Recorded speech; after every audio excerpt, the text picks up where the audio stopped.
Whether it's depression, anxiety, or addiction, these are disorders that can be treated, which can potentially prevent tragedies from happening. Yeah, but how do you know when it's time to intervene, and what do you say without scaring the other person off? Well, joining us now with some ways to support your friends and loved ones is Dr. Elisa Hallerman, author and founder of Recovery Management Agency. Thanks so much for being with us this afternoon. Thank you. Thank you, ladies, for having me. So let's talk first of all about some of the signs that somebody may be going through mental health concerns or a crisis. Well, the signs look a little bit different for the adolescents and maybe the young adults than they do for adults. So with children, you're going to look for academic challenges, like a sudden change in their grades, a change in their friends, extreme mood swings, any sort of self-harm or maybe paranoia, extreme mood swings and irritability.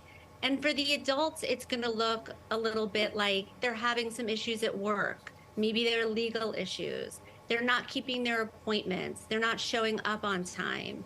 They're isolating more and more.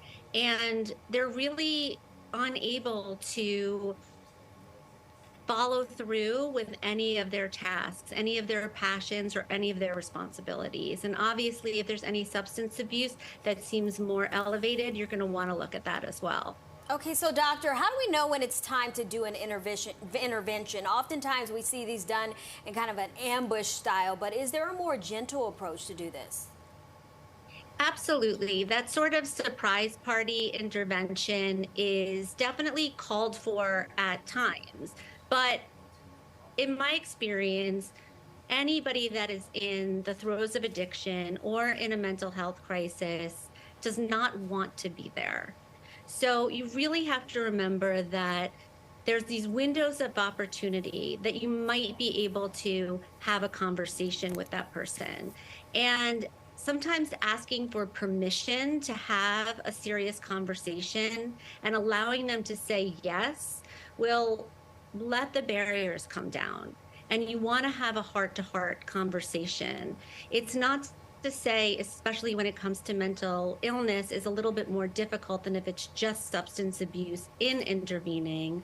But the intervention is really for the family system. If they feel like they've tried every way and it's not working, and the only thing they have left is really to be able to have those heartfelt conversations, then they should bring in a professional, but make sure that it's always done from a place of love and that they have an immediate plan for next steps.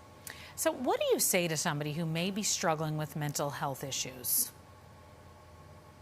So what I would always suggest is you want to sit down and you want to have a conversation. Like I said, you want to ask for permission. Once they've given you permission, you want to make sure to only use I statements. The minute you start saying, you do this, or you do this, or you do this, the defenses go back up.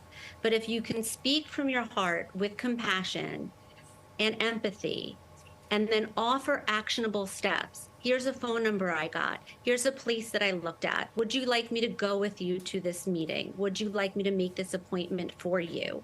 Just telling them that there's a problem is not enough because they're already well aware, deep in shame, and feeling like there's no way out. So you mentioned that you should intervene from a place of love. So are there any phrases that people should stay away from?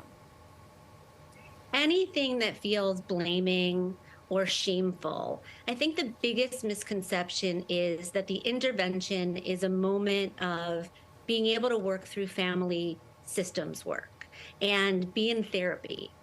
An intervention, or even an intervention conversation, an impact conversation, is about getting the person to go from point A, doing nothing, to point B, into some sort of care. And all of the other therapy that needs to happen and all the resentments and the anger, that needs to be once they're at that location, once they're in that therapeutic environment.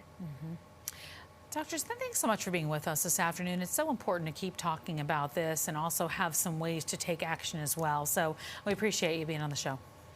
Thank you. Thank you so much. Yeah, for more information or help with your mental health journey, you can always check out Dr. Hallerman's website or also follow her on social media. And if someone you know is struggling with mental health and needs help, NYC Well is staffed 24 hours per day, 7 days a week. You could also call 1-888-NYC Well or text the word WELL to 65173.